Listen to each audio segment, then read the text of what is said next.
bilang aku bencong, kau bilang. Mungkin rakyat Indonesia bisa lihat, Bu, apakah itu berduel? Kalau berduel itu kan, Bu, tidak ditonton oleh abangnya Aditya, tidak ditonton oleh bapaknya. Macam mana anak saya saya nggak bisa cerita sih, Bu, kalau lihat itu. TPP Ahirudin terbukti melanggar kode etik sesuai dengan pasal 13 huruf M Peraturan Kepolisian Nomor 7 Tahun 2022. Selamat malam pemirsa, apa kabar Anda? Saya Dwi Anggia kembali hadir ke hadapan Anda di Dua Sisi, dan mumpung masih bulan Syawal saya ingin mengucapkan selamat Idul Fitri 1444 Hijriah. Mohon maaf lahir dan batin untuk Anda, khususnya pemirsa Dua Sisi TV One. Namun ini suasana Syawal, berita yang akan saya sampaikan malam hari ini agak sedikit mengganggu begitu ya, karena ini adalah terkait peristiwa penganiayaan yang sempat viral dalam beberapa hari terakhir ini. Mungkin Anda juga menyaksikan bagaimana seorang anak dari perwira menengah kepolisian yang bernama Aditya Hasibuan, terduga pelaku penganiayaan terhadap Ken Admiral yang sudah resmi jadi tersangka pasca video penganiayaan itu viral di sosial media. Dan Adit pun sekarang terancam hukuman 5 tahun penjara. Tidak hanya itu, orang tua Adit yang merupakan polisi dicopot dari jabatannya, terancam hukuman etik dan mungkin juga pidana kalau saya sempat berbincang dengan beberapa pengamat hukum. Kemudian jadi pertanyaan, peristiwa ini sudah berlangsung 4 bulan yang lalu, 22 Desember tahun lalu, tapi baru rame sekarang. Apa yang menyebabkan baru muncul ke permukaan sekarang? Apakah karena viral baru kemudian diproses atau ada faktor lain? Ini akan kami coba ungkap di Dua Sisi malam hari ini bersama saya Dwi Anggia.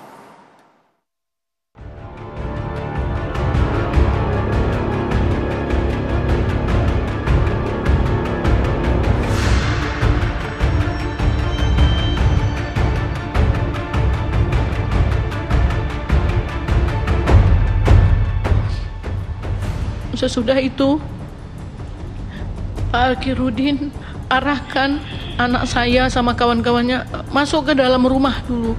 Tapi senjata tetap dari jarak berapa meter diarahkan. Jadi anak-anak saya sama kawannya masuk ke dalam rumah Pak Akirudin. Tetapi pada saat masuk ke rumah Pak Akirudin menyuruh seseorang mengambil video. Di situ terlihat seolah-olah Pak Akirudin menasehati anaknya, menasehati anak saya, ngapain berantem hanya karena begini. Tetapi itu semua kalau memang dia niat baik, Mbak, enggak dia biarkan anak saya lebih dari binatang, Mbak. Dipijak-pijak di depan sana, dia diam aja.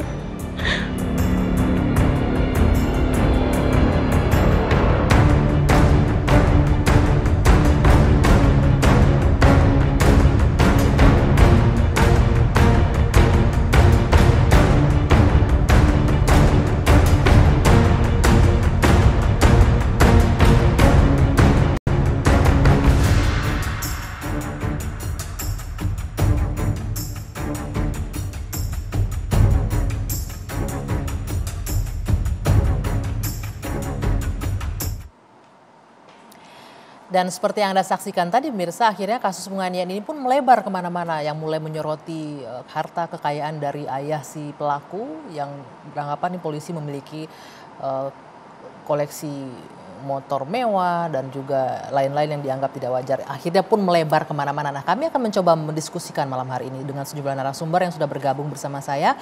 Ada Ibu Sri Puji Hasibuan, ini adalah tante dari Adit. Selamat malam Ibu Puji, boleh digunakan? Mic-nya digunakan Ibu. Selamat malam. Ya, terima kasih sudah hadir di sini. Kemudian ada Bung Jamin Ginting, pakar hukum. Selamat malam Bung Jamin. Selamat malam Mbak Anggi. Ya, ada Bang Johnson juga, Johnson Panjaitan, penasihat Indonesia Police Watch. Selamat malam. Malam Anggi, mohon maaf lahir batin Anggi. Ya, sama-sama. Kemudian bergabung secara virtual ada Dinda Syafa, ini kakak kandung dari Ken Admiral. Selamat malam Mbak Dinda. Dan ya, Selamat malam. ya, terima kasih sudah meluangkan waktu Mbak Dinda malam hari ini. Juga bergabung bersama kami melalui sambungan telepon Kabid Humas Polda Sumut, Kombes Pol Hadi Wahyudi. Selamat malam Pak Kabid. Assalamualaikum, selamat malam Mbak. Waalaikumsalam warahmatullahi wabarakatuh. Pak Kabid, ini masih harus ada kegiatan lain ya. Sebentar saya ke Mbak Dinda dulu ya Pak Kabid ya. Kebetulan Mbak Dinda sudah bergabung. Mbak Dinda, kalau berbicara kronologis dan lain-lain, mungkin kita sudah menyaksikan dari tayangan media, pemberitaan di televisi. Yang jadi pertanyaan kami saat ini adalah, yang mungkin juga pertanyaan dari publik, ini kan peristiwa sudah lama nih Mbak Dinda. Adik Anda menjadi korban. Dan juga sempat beredar viral percakapan antara adik Anda, Ken, korban, dengan pelaku, Aditya Hasibuan. Mungkin kami bisa menayangkan juga ya percakapan ini yang kami tangkap antara kedua teman sepertinya, kedua sahabat begitu ya. Bagaimana setelah peristiwa penganiayaan berlangsung di rumah Adit, sepertinya hubungan antara korban dan pelaku sudah baik-baik saja nih Mbak Dinda. Kalau kita lihat dari percakapan yang ada di layar saat ini. Semua sudah baik-baik saja, sudah berdamai dan sudah saling bermaafan. Tapi kemudian 4 bulan setelah itu, beberapa waktu belakangan viral Mbak Dinda. Apa yang menyebabkan ini baru muncul ke permukaan? Dan benarkah setelah kejadian tanggal 22, pihak korban Ken sudah melaporkan ke pihak kepolisian terkait penganiayaan ini? Mungkin saya hanya cerita gambarannya aja karena juga aku nggak bisa banyak ngomong. Yang aku bisa kasih tahu, Adit dan Ken ini hanya satu SMP, jadi hanya sekedar teman SMP. Nah, langsung ke intinya, tadi Mbak bertanya kenapa setelah chat perdamaian itu ada lapor-melapor lagi. Nah, sepertinya sebelum-sebelumnya juga udah pernah diwawancara ke mama saya, bahwasanya yang nggak terima bahwa Ken itu mukanya hancur-hancuran, itu kedua orang tua saya. Karena Kennya sendiri menganggapnya damai karena akan ketakutan. Itu sebelum mama saya ngelihat muka Ken Admiral. Itu. Jadi yang saya tangkap mungkin Ken akhirnya mau berdamai karena takut. Takutnya kenapa? Diceritakan nggak oleh Ken? Kalau untuk takutnya saya nggak bisa ngomong banyak. Nanti kuasa hukum yang lebih berhak ngomongnya. Kita tahu ayah dari Adit atau ayah dari pelaku kan pihak polisi nih Mbak, seorang AKBP. Apakah faktor ini yang membuat Ken akhirnya takut dan mau berdamai? Sudah pasti. Karena itu ya. Nah, untuk pelaporan besok harinya langsung melapor atau ada jeda waktu baru melaporkan ke polisi? Kalau itu mungkin bisa ditanyakan ke kuasa hukumnya langsung. Enggak, saya hanya ingin untuk merecall, memanggil kembali bagaimana proses ini. Apakah setelah kejadian, setelah damai itu sempat lapor ke polisi? Mungkin Mbak Dinda ingat kapan lapornya? Atau bahkan sudah diproses atau tidak diproses? Kami ingin tahu apakah proses hukumnya berjalan atau tidak. Pada tanggal 22. Lapor langsung tanggal 22 di hari yang sama ya berarti ya? Iya. Dan sudah sempat diproses?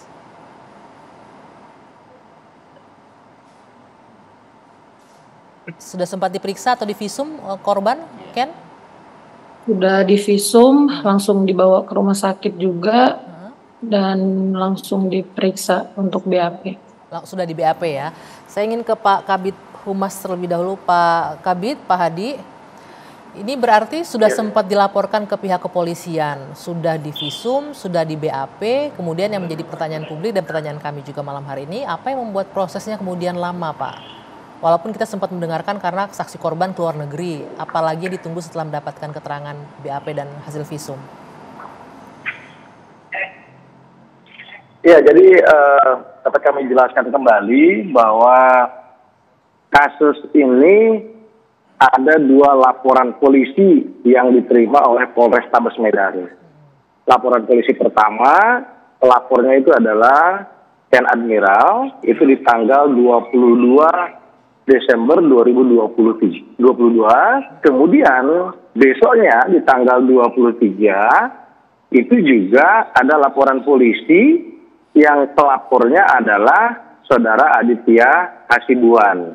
Jadi 2 laporan polisi dengan peristiwa yang sama, tempat atau lokasi TKP-nya pun juga sama, hanya cerita atau kronologis yang disampaikan dari masing-masing kedua pelapor ini berbeda. Itu yang pertama. Kemudian tentu penyidik sudah mengambil langkah-langkah karena mengingat ini adalah dua laporan polisi yang berbeda laporan kronologisnya, penyidik tentu berhati-hati di dalam memproses guna memfaktakan kebenaran dari dua laporan polisi yang diterima oleh Polrestabes Medan. Nah, adapun langkah-langkah yang sudah dilakukan oleh Polrestabes Medan dalam hal ini penyidik Reserse Kriminal Umum itu adalah melakukan olah TKP, kemudian permintaan visum, kemudian juga memeriksa saksi-saksi.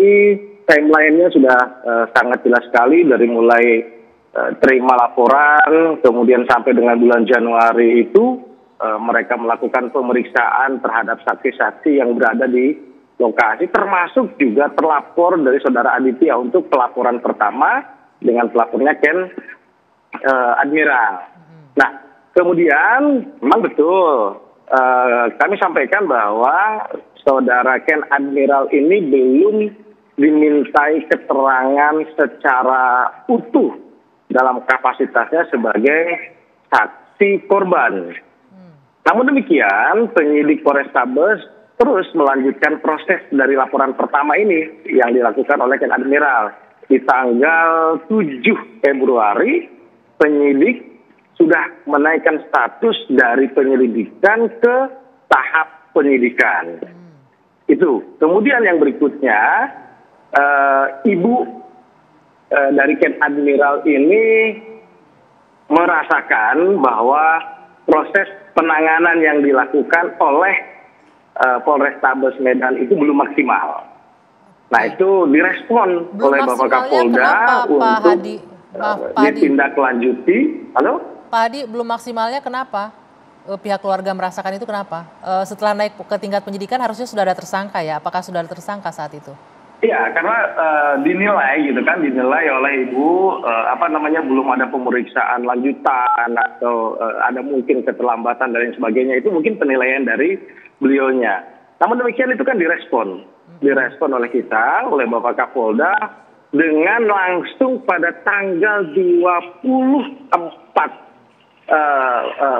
Februari itu dilakukan gelar perkara penyidik Polda dan penyidik Polrestabes Medan. Dan direkomendasikan proses penanganan yang lebih lanjut itu ditarik ke Polda Sumatera Utara. Mengingat tadi yang di awal adalah ada dua laporan polisi yang diterima oleh Polrestabes Medan. Baik, Pak Hadi. Di tanggal 28 Maret itu penyidik sudah melakukan pemeriksaan tambahan lanjutan terkait dengan peristiwa yang pertama dilaporkan oleh Ken Admiral itu.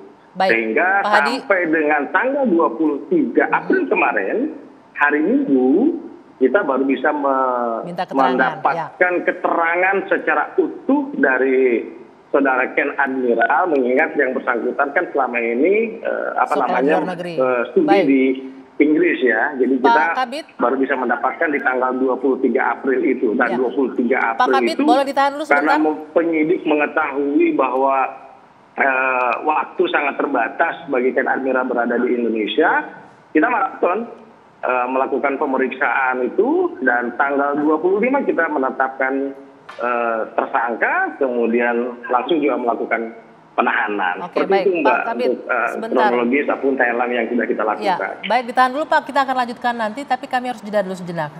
Dosisnya akan kembali sesaat lagi.